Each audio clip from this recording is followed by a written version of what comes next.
Selamat datang di channel Slam Invest, channel yang membahas seputar dunia saham. Oke, kali ini kita akan membahas sebuah saham milik perusahaan yang sangat dikenal sebenarnya di dunia ya, terutama di kalangan gamer, desain grafis, dan semua perusahaan dan orang yang bekerja di bidang komputer pasti pernah mendengar namanya, yaitu adalah NVIDIA ya. Orang mengenal NVIDIA lebih kepada graphic card ya, dan memang graphic card ini bagus sekali NVIDIA. Saya sendiri juga pakai komputer saya memakai NVIDIA. Tapi apakah sahamnya sebagus produknya? Kita lihat ya. Ini adalah website resmi NVIDIA ya. Bagi sobat investor yang mungkin belum terlalu mengenal NVIDIA, NVIDIA itu adalah perusahaan yang memproduksi berbagai macam perangkat komputer, yang terutama adalah graphic card atau VGA.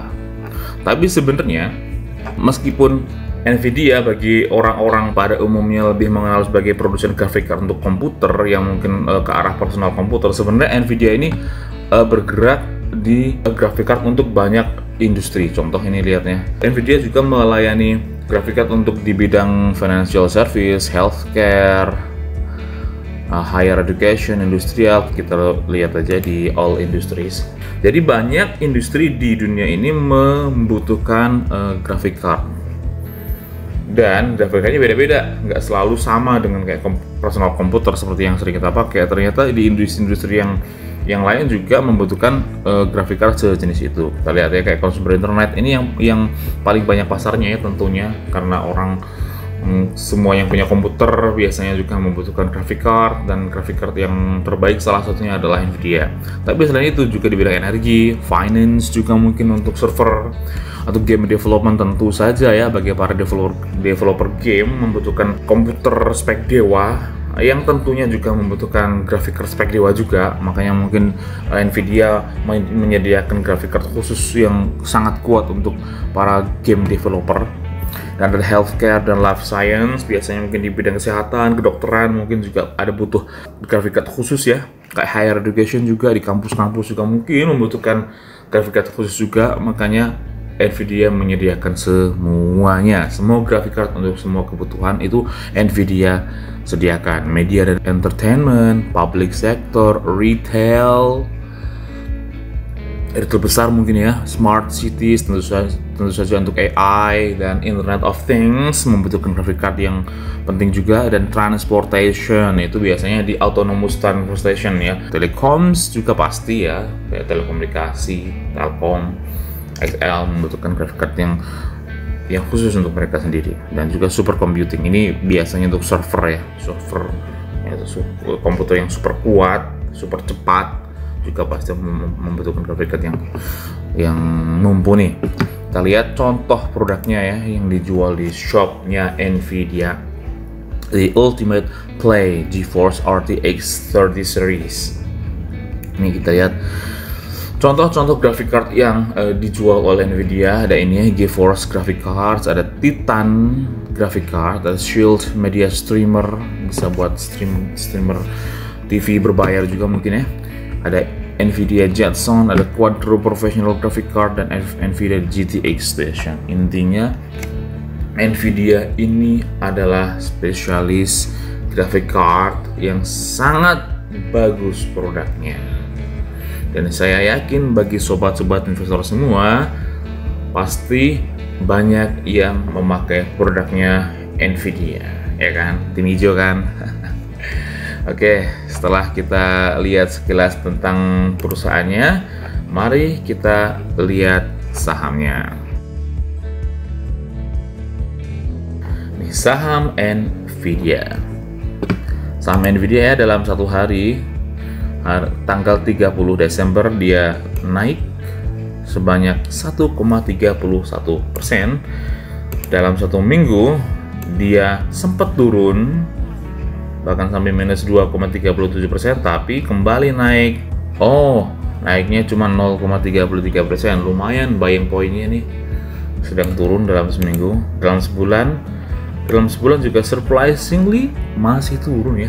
Dalam 1 tahun ya, ini dalam 1 tahun pasti Nvidia udah naik ya sampai 126%,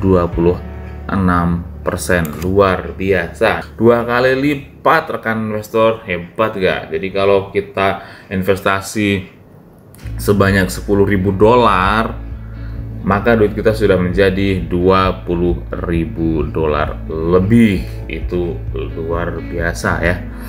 Ini sebenarnya sekarang adalah kesempatan yang sangat bagus karena Nvidia sudah turun sebanyak 8% dari titik tertingginya, dan itu adalah bulan September ya, udah 4 bulan dan ternyata Nvidia masih turun sebanyak 8%, padahal performanya cukup bagus. Makanya saya lihat ini adalah buying point yang bagus ya. Kita lihat dari bulan Januari padahal dia sudah naik sebanyak 147% ke titik tertingginya, kemudian dari titik tertingginya sudah turun sebanyak 8%. Ini sangat bagus sekali. Ini sekilas finansialnya ya, menurut Bing. Revenue-nya hampir selalu naik, kecuali di tahun 2020 yang sedikit turun, tapi dia tetap konsisten untuk mencetak laba. Oke, coba kita lihat Nvidia menurut situs Yahoo Finance ya. Ya, market capital Nvidia ini di angka $325 miliar. Market capital Nvidia yang sudah cukup besar ya, sekitar separuh dari Facebook sekitar $700 miliar, sedangkan Toyota sekitar 200-an. Jadi intinya market capital Nvidia ini lebih besar daripada Toyota ya, cukup besar untuk sebuah perusahaan graphic card.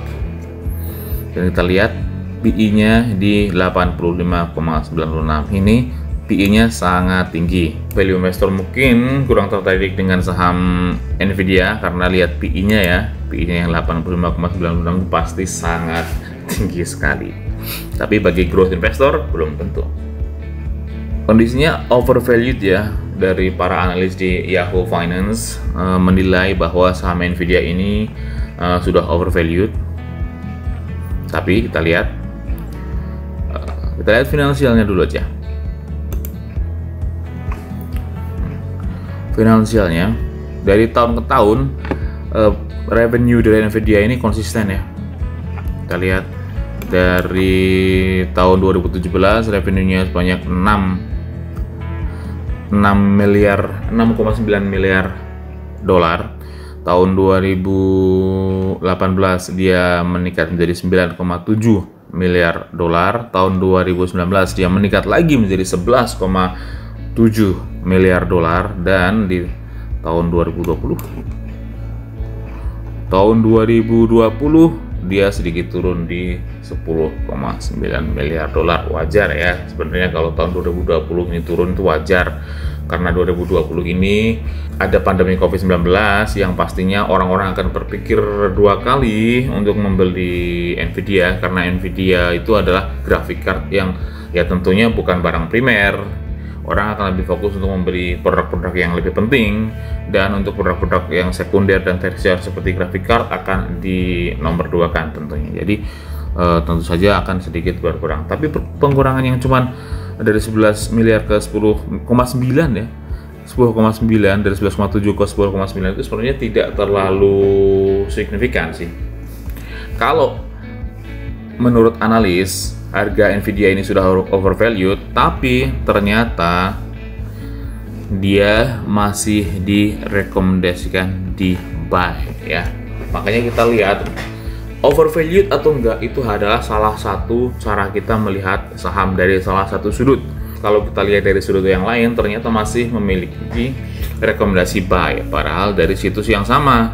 Makanya ini lihat overvalued bukan berarti kita tidak bisa lagi membeli karena udah terlalu mahal ya. Kita lihat rekomendasinya di situs yang sama, halaman yang sama, tapi dia tetap direkomendasikan untuk buy di pada posisi dari Nvidia ini pada posisinya di 2,1. Kita lihat dari ini dulu ya, ini wallnya, pendapatannya ini, pendapatan meningkat terus dari tahun 2017 dia pendapatannya 6,9 miliar, tahun 2018 di 6,71 miliar, 2019 dan 2020 ini 10,92, turun dikit. Sedangkan labanya labanya dia tahun 2017 ini 1,67 miliar, 2018 3,05 miliar nih, 1,67 ke 3,05 itu hampir 2 kali lipat.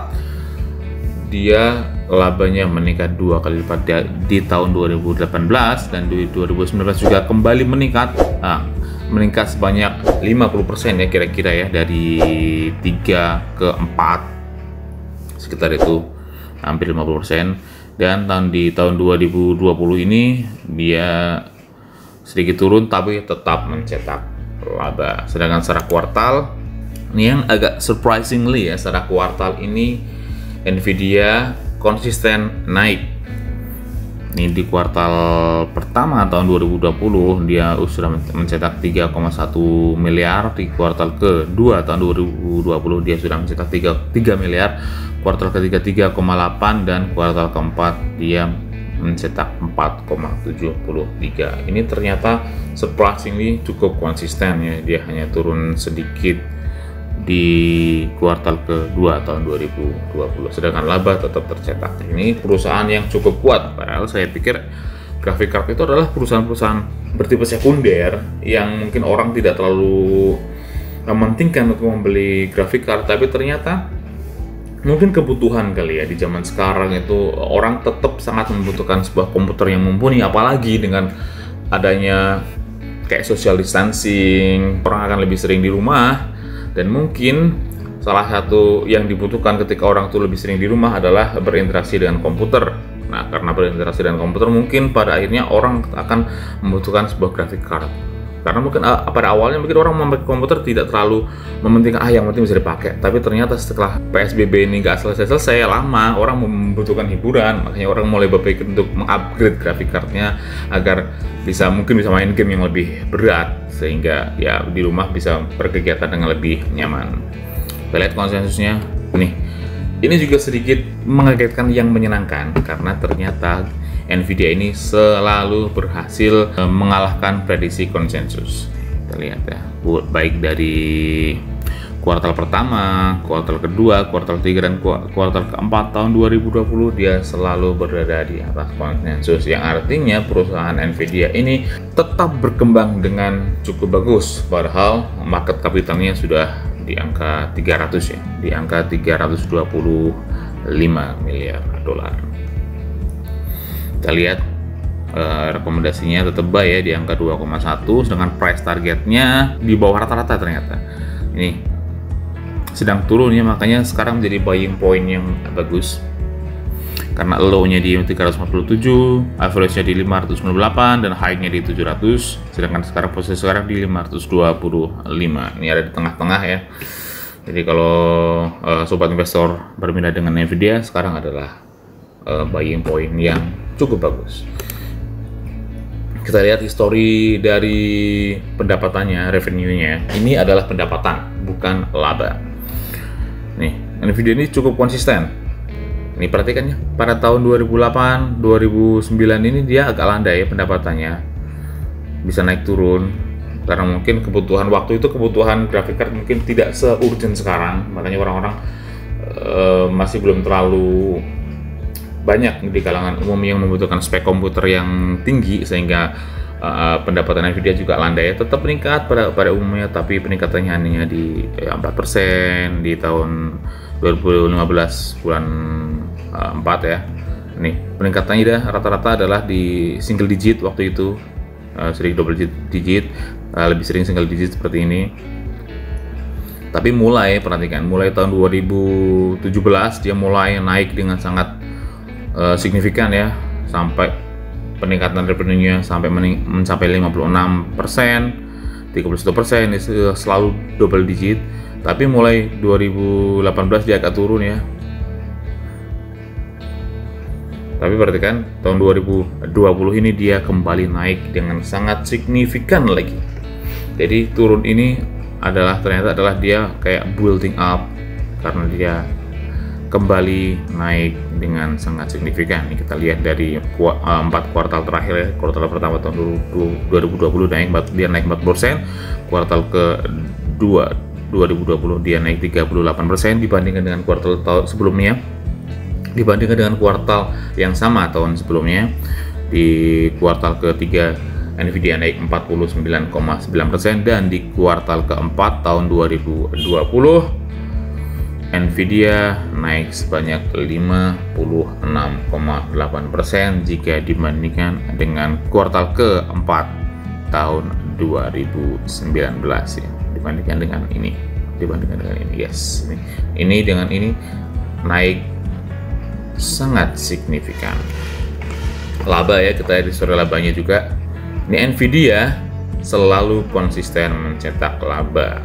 Ini sangat bagus, dan kita lihat kalau dari tahun 2008 sampai 2016 dia laba tetap tercetak, tapi pertumbuhannya stagnan. Tapi mulai dari tahun 2017 dia sangat meningkat.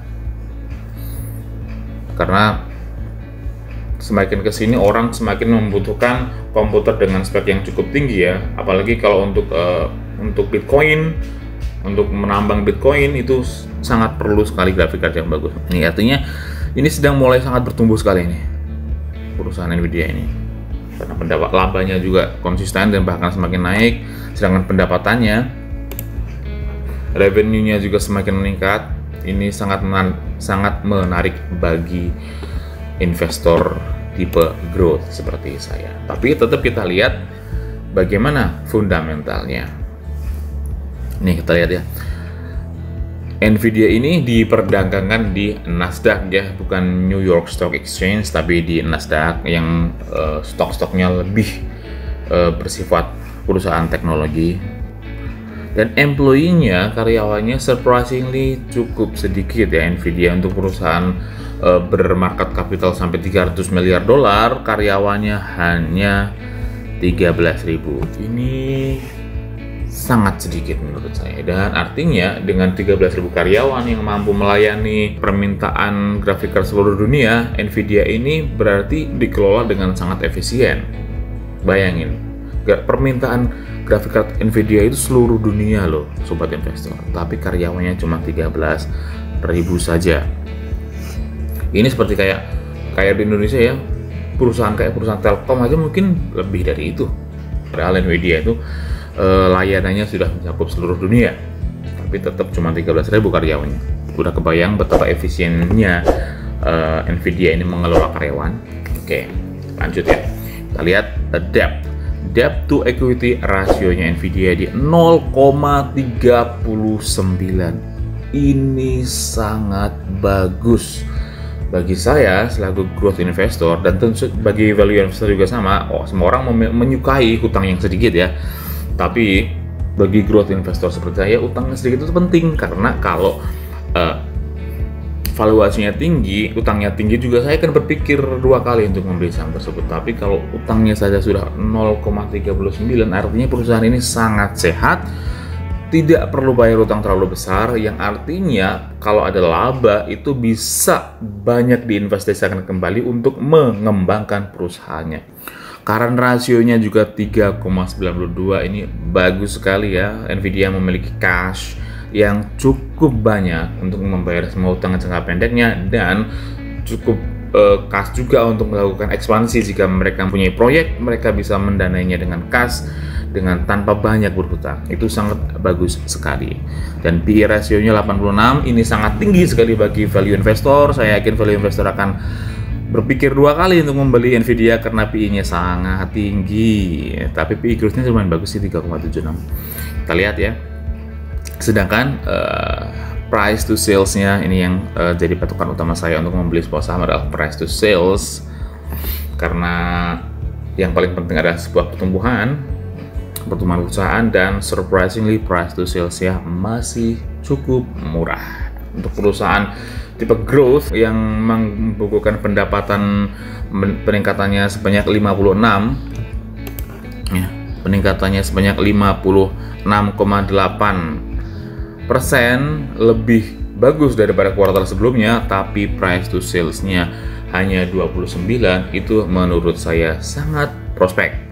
Karena kalau seandainya kuartal ke depan dia tetap meningkat sekitar nggak usah 50 lah, 40 atau 30 saja, maka price to sales-nya akan turun dengan sangat signifikan. Kalau harganya tetap segini saja, tidak meningkat, maka price to sales-nya akan turun dengan sangat signifikan, yang artinya akan semakin menarik untuk dibeli. Makanya saya yakin kalau pertumbuhan Nvidia ini stabil di angka 56% atau 40 atau 30% di kuartal berikutnya, maka harganya akan semakin naik. Itu yang menjadikan Nvidia itu sangat menarik bagi saya. Price to book value 21,23 menurut saya ya mahal kalau dilihat secara value. Tapi menurut saya tidak masalah karena Nvidia adalah perusahaan yang tidak berfokus pada aset ya. Kita lihat ya. Earning per share di angka $4,59 per lembar saham. Dan ini surprisingly net margin Nvidia ini 25,89. Ini sangat bagus ya. Nvidia ini sangat menguntungkan sekali, sangat profitable sekali karena net marginnya sampai 25%. Kalau bagi saya, semua perusahaan yang net marginnya di atas 20% itu sangat menguntungkan. Return on equity-nya juga sangat tinggi sekali, 30,61. Return on assetnya 19,20. Itu sangat bagus sekali. Dari segi pendapatan dibandingkan dengan modal, Nvidia ini sangat bagus sekali. Lalu coba kita lihat rekomendasi Nvidia menurut eToro. Rekomendasi Nvidia pada posisi strong buy, dan sepertinya eToro ini lebih berfokus pada growth investor ya, seperti saya, daripada value investor. Karena kalau dilihat secara value, Nvidia itu cukup mahal, apalagi kalau dilihat dari price to earning dan price to book value itu sangat mahal. Tapi kalau dilihat dari pendapatan, prospek ke depan, dan juga return on equity dan juga return on asset itu masih sangat bagus. Jadi Anda investor tipe yang mana? Kalau Anda investor tipe yang value investor, akan berpikir dua kali untuk membeli Nvidia karena udah cukup mahal dari segi value.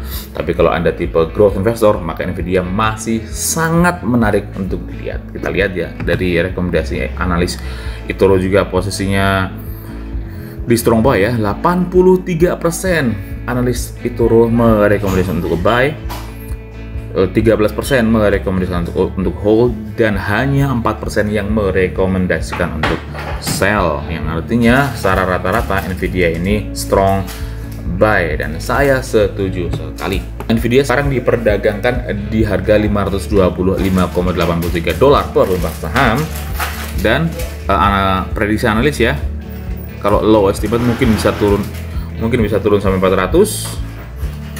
Sedangkan average estimate-nya bisa naik sampai 600, dan kalau high estimate, estimasi tingginya bisa naik sampai $700. Kalau menurut saya sangat mungkin sekali terjadi. Apakah Anda tipe value atau tipe growth? Apakah Nvidia ini sudah terlalu mahal untuk dibeli atau masih cukup menarik untuk dibeli? Tuliskan pendapat Anda di kolom komentar. Klik like dan share video ini, dan jangan lupa subscribe jika Anda belum. Jadi sekian saja analisis tentang Nvidia kali ini. Tetap berinvestasi, tetap jaga kesehatan, dan tetap semangat. Salam investasi.